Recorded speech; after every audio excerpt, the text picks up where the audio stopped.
Okay, I'm here with Coach Aaron Christian of Chucky Doak Black Knights, and Coach, we're going to do a playoff preview. Guys are heading out to Gatlinburg to take on Pittman, 6-4 club. The Highlanders, it is, right? The Highlanders are, like I said, 6-4, won their last two meetings, beating Carter 34-33, and finishing up with Pigeon Forge 29-20. They've also beat Gibbs 42-7 and Unicoi County 34-7, and that sounds like a pretty solid team, Coach. I know they got a couple losses against good, usually good talented teams like Fulton and Austin East. Lost a couple games, I guess you'd say, maybe out of the, out of the state type thing. Can you give me a little scouting report on what Pittman does well? Let's start with there. Okay. First thing you notice about Pittman when you put the films in is just the team size. I mean, they're a really big team.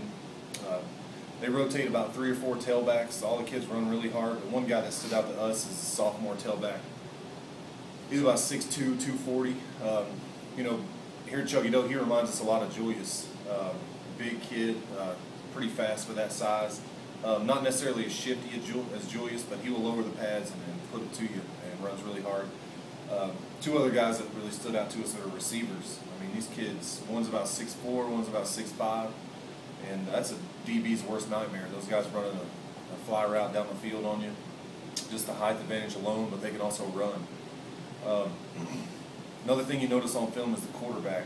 They're traditionally a strong running team, but they run a lot of play action. The kid does a really good job of not only throwing it early, catching you off guard, but he's very accurate and light and quick release. I mean, he gets rid of that ball very quickly. Great. And, Pittman's got a good pedigree. They've made runs in the playoffs before. So, what do you guys have to do? What do you have to do well on offense to be successful? Keep the clock running. What do you guys have to do well on that side of the ball if you're going to be successful? We feel like we can move the ball coming into the game. We've been able to score points on just about everybody as long as we're healthy, and we are coming to the game pretty healthy this week.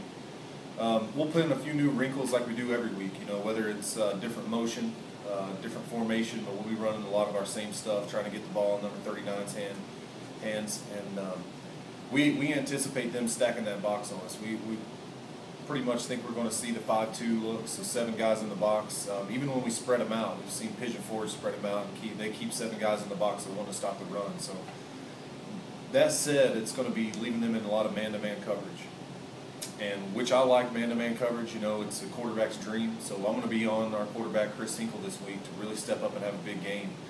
I think he can put up some stats, not necessarily throwing the ball downfield and chunking it, but if he can be accurate, hit a few short routes for us, let those receivers make a play after the catch, I think it's going to be a game changer if he can really step up and play well for us. Excellent, excellent. And on the defensive side of the ball, it sounds like Pittman's used to more of the power running game, but they sound like maybe they're a little more balanced this year.